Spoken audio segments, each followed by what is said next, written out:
Bom dia, gente! Ciência Tudo de hoje vai escavar as profundezas que revelam a história dos seres humanos e de outras espécies, como animais e vegetais.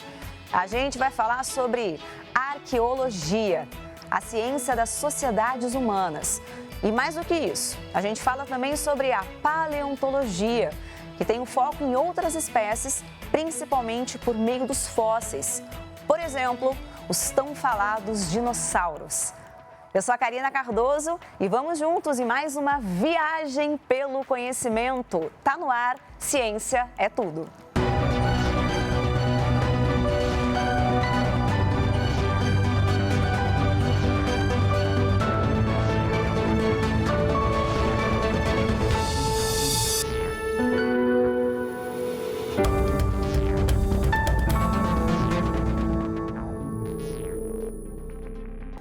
Muita gente que confunde arqueologia e paleontologia.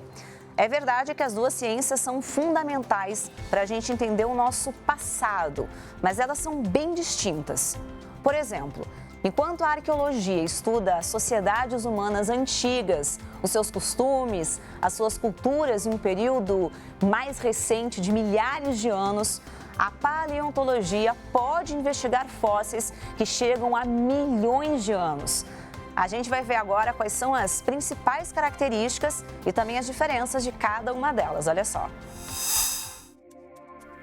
Você sabe a diferença entre arqueologia e paleontologia? Apesar de as duas ciências estudarem materiais que falam sobre o passado do planeta, elas têm propósitos diferentes. A arqueologia estuda basicamente a humanidade. É a ciência que se preocupa em procurar, mapear e datar vestígios materiais da presença humana na Terra. É a base para o estudo de outras áreas, como história e antropologia. E ela se utiliza basicamente de utensílios milenares, como cerâmicas e artefatos históricos, mas também plantas e animais, desde que relacionados às atividades humanas. A palavra tem origem grega. Arqué significa tanto começo quanto organização, e logia, estudo, ciência. Já a paleontologia estuda outras espécies além da humana. Estuda vegetais e animais. Os tão falados dinossauros, por exemplo. É a ciência que busca respostas por meio de vestígios de seres vivos preservados, fossilizados ou não. E tem como base duas ciências naturais, a biologia e a geologia. A palavra também tem origem grega. Palaios vem de antigo, ontos de ser e logos de estudo. A paleontologia foi criada em 1812 e foi fundamental para a expansão das ideias científicas defensoras da teoria da evolução. E uma curiosidade: o fóssil ancestral humano mais antigo já encontrado possui cerca de 2.800.000 anos e foi descoberto na Etiópia em 2013. A vida na Terra tem mesmo muita história e muitas outras para ainda serem descobertas. Bom, apesar das diferenças entre a arqueologia e a paleontologia, elas são consideradas ciências irmãs, porque ambas falam sobre a história da vida na Terra. Seja sobre a evolução das espécies, como por exemplo os humanos, ou então sobre aquelas espécies que foram dizimadas, no caso, os dinossauros. Tanto a arqueologia quanto a paleontologia falam sobre a história da vida na Terra. Uma ciência sob a ótica das relações humanas, de como as sociedades se organizam ao longo do tempo. A outra, com enfoque nas espécies que já habitaram o planeta e como ou se evoluíram. A arqueologia conta uma narrativa dos modos e costumes de uma sociedade a partir de fragmentos, edificações ou relíquias encontradas. Aqui na América do Sul, por exemplo, foi possível conhecer um pouco mais do Império Inca, a partir das ruínas de Machu Picchu. A cidade peruana foi construída no século XV, mas só veio a público em 1911, após uma expedição internacional. As construções, a engenharia e os utensílios localizados na cidade, que fica no alto da Cordilheira dos Andes, ajudaram a mapear a organização sociocultural daquela comunidade. Apesar dos avanços nas pesquisas, muitos mistérios ainda estão por ser desvendados em relação às construções de Machu Picchu, assim como em relação às pirâmides no Egito ou às tumbas do Império Chinês. Tudo que remonta a civilizações passadas. Muitas questões também em relação às espécies que já existiram ou existem na Terra, das bactérias, passando pelos dinossauros até os nossos antepassados. Um prato cheio a ser devorado pela paleontologia.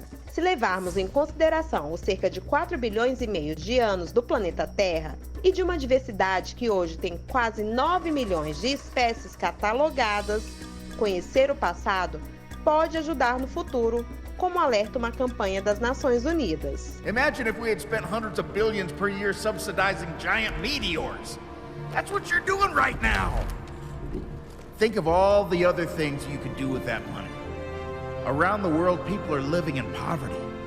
Don't you think helping them would make more sense than, I don't know, paying for the demise of your entire species?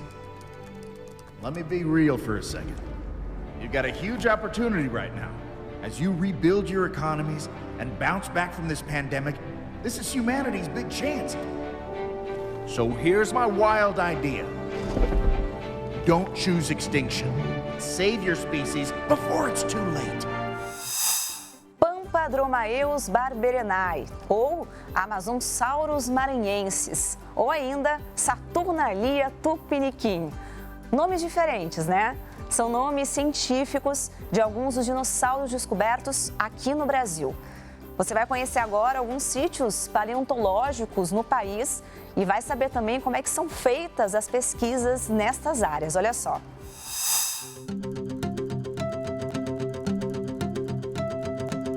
No Brasil como um todo, nós temos várias bacias sedimentares ou bacias fossilíferas importantes e que têm um número imenso de fósseis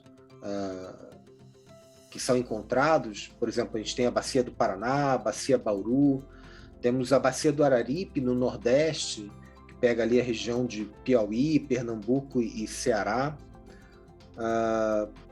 Bacias importantes também do Cenozoico no Acre.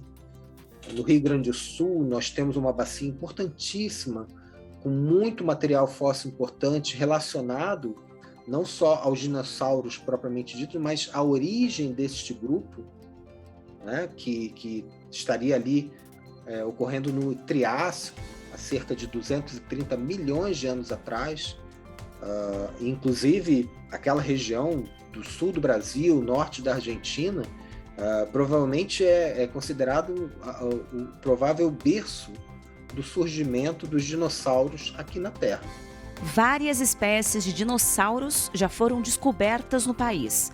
Algumas delas pela equipe do Laboratório de Paleontologia do Museu de Zoologia da Universidade de São Paulo, que desde 2001 realiza campanhas de prospecção e coleta de fósseis em diversas localidades. A gente pode dizer até que a gente tem já uma história bastante impactante para o cenário paleontológico brasileiro, principalmente pelas descobertas de 2 dinossauros no norte de Minas Gerais, mais especificamente na cidade de Coração de Jesus, que são o Tapuiasaurus macedói e o Spectrovenator ragei.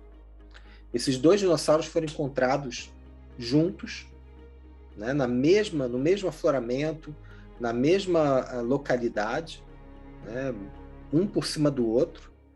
E isso aconteceu em 2008, quando nós já estávamos escavando o esqueleto do Tapuiasaurus, e de repente descobrimos logo abaixo do pescoço desse animal um outro esqueleto de um outro animal que não era um Tapuiasaurus. E à medida que a gente ia escavando, nós íamos percebendo que era um outro animal ali, era um outro bicho, um outro dinossauro carnívoro, que provavelmente deve ter interagido com o próprio tapuiasauro em vida naquela época, há cerca de 110 milhões de anos atrás. O tapuiasauro e outros dinossauros podem ser vistos no Museu de Zoologia da USP por meio de um tour virtual. Já as visitas presenciais estão sendo retomadas nos fins de semana com agendamento e protocolos especiais. Hoje nós temos em exposição uma réplica de um dinossauro chamado Carnotaurus.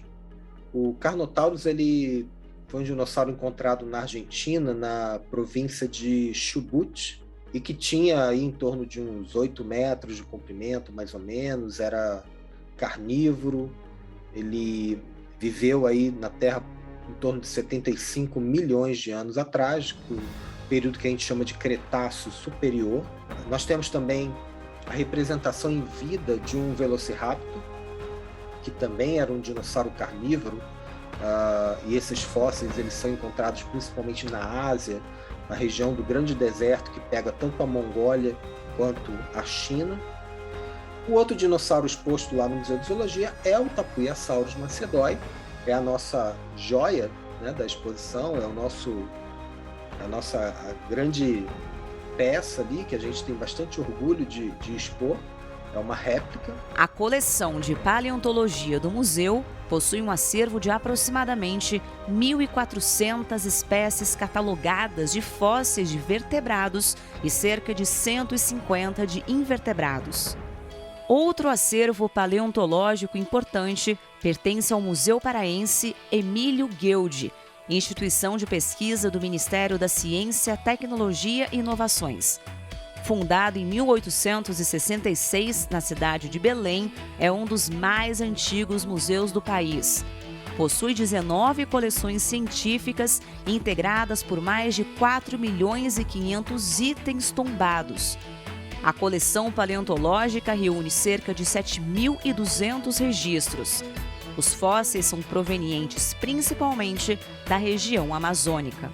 Essa coleção paleontológica reúne 4 subcoleções: paleovertebrados, paleoinvertebrados, paleobotânica e microfósseis. Essas subcoleções reúnem exemplares fósseis de animais vertebrados e invertebrados, plantas e micro-organismos que viveram na Terra em tempos pretéritos. Os fósseis da era paleozoica são representados principalmente por um grupo de invertebrados de origem marinha, conhecido como braquiópodes.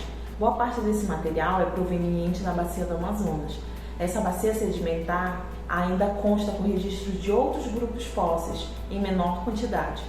Vale destacar que, mesmo em número reduzido, o acervo possui registros de fósseis da era mesozoica, como, por exemplo, pegadas e dentes de dinossauro, além do número reduzido de plantas fósseis.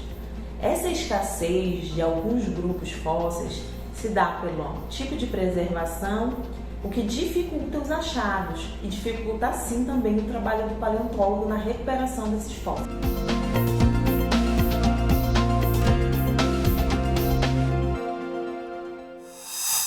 Tá aí, muito legal, né? Depois do intervalo a gente volta a falar sobre arqueologia no Brasil. O Ciência Tudo já tá de volta, segura aí.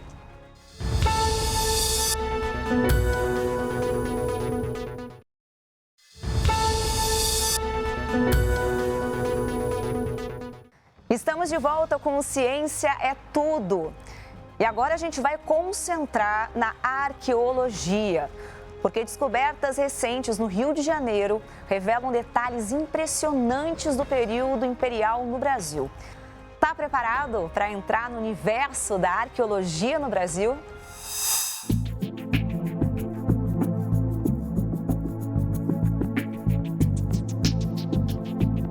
Em 1996, a família Guimarães, na verdade a Mercedes e o Petrúcio, comprou uma casa e vão fazer obras no quintal daquela casa para requalificação do espaço.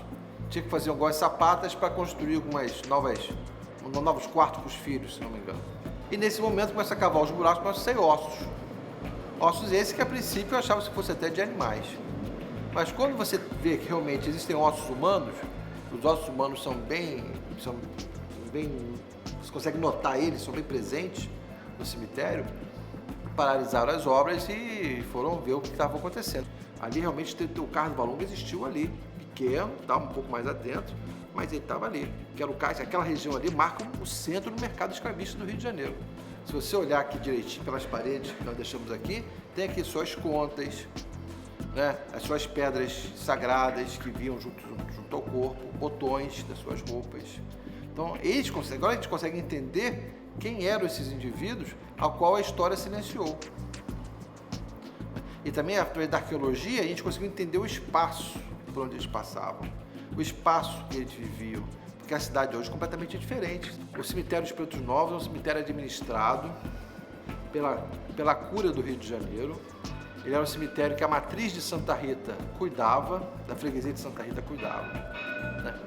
Eu tinha, inclusive, um pároco, um padre, um cura, que vinha aqui e fazia a cerimônia de enterros coletivos, né? Os enterramentos aqui eram feitos coletivamente. Chegavam 10 pessoas, eu abria um buraco, cabia 10 pessoas, chegavam 10 pessoas e fechava. E chegavam 2 pessoas, eu abria um buraco para 2 pessoas e fechava. Era assim. Os corpos eram jogados, amontoados, uns sobre os outros. Esse esqueleto que está aqui em exposição, na verdade, é uma mulher, em torno de 20 anos aproximadamente, né? Ela recebeu carinhosamente o nome de Baquita, porque Baquita ela é na verdade uma santa da Igreja Católica, na verdade o arqueólogo que ajudou aqui a escavação, na verdade, os nossos escavadores, né? Técnica de arqueologia, inclusive mestrado em arqueologia. Ele era católico, fervoroso, e como ele encontrou os traços, a gente tem uma tradição de deixar com que essa pessoa carinhosamente dê um nome respeitoso. E como ele é católico, era católico, ele perguntou: eu posso dar o nome? Ele pode, se for um nome respeitoso. Ele pesquisa e vê que há uma padroeira dos escravizados e sequestrados, uma santa católica chamada Josefina Baquita. A gente só protege aquilo que a gente conhece. No momento que a gente não conhecia, que o cemitério simplesmente tinha tido vestígios dele em função de achamentos fortuitos, né, que chamam de achados fortuitos, a gente não tinha ainda um pleno conhecimento do sítio arqueológico. Então foi importante a gente pesquisar todo o perímetro do cemitério. A gente faz escavações sistemáticas ao longo do quarteirão, a gente acompanha escavações em terrenos ao lado, obras dentro das casas, e é claro que quando foi feito aqui na rua todo o processo de construção da infraestrutura urbana para obras do VLT e, é claro, da requalificação urbana da região portuária do Rio de Janeiro, a gente também coordenou e esteve aqui presente para poder achar esses vestígios e contar hoje com a delimitação correta desse cemitério. Enquanto estávamos fazendo escavações arqueológicas no bairro aqui, ou acompanhando escavações no bairro, a gente faz 2 sondagens que dão positivas para outros sítios arqueológicos, mas não para o cemitério de Pretos Novos. A primeira escavação a gente deu num sítio que está aqui dentro, chamado sítio de contato. Sítio de contato que a gente encontra o contato entre indígenas, né, com os europeus. A gente encontra uma fogueira, marcas de uma fogueira, com óleo inclusive, carvões, né, e junto a ela cerâmica tupinambá, né, e cerâmica europeia. Abaixo a gente não encontra muita coisa e acima a gente não encontra muita coisa. Ou seja, é um sítio de contato. É um momento que estava convivendo aqui no Rio de Janeiro europeus e indígenas juntos. Provavelmente estamos falando do século XVI. Na época da fundação da cidade, época que essa região aqui era plenamente habitada por povos indígenas aqui. A gente encontra. E a gente encontra fora, na sondagem 9, um sítio muito mais antigo, que a gente chama que é um sambaqui residual, que é o sambaqui do propósito, né? A gente encontra uma lente gigante não, perdão, uma lente de 1,5 metro, mas é uma lente, né, que a gente não encontra mais ele foi totalmente devastado, só um pedaço dele, que é onde a gente encontra restos alimentares de peixe, conchas e, é claro, a gente encontra também artefatos líticos, né, que eram utilizados, que a gente chama de lascas bipolares, de percussão bipolar, que eram utilizados como facas para descamar os peixes e tirar os peixes para alimentação. Então, a arqueologia ela revela 3 momentos da cidade numa pesquisa só. Eles dizem que foram descobertas importantes, porque ela mostra como a arqueologia ela tem muito a revelar ainda na cidade do Rio de Janeiro e muito a revelar ainda aqui na nossa sociedade.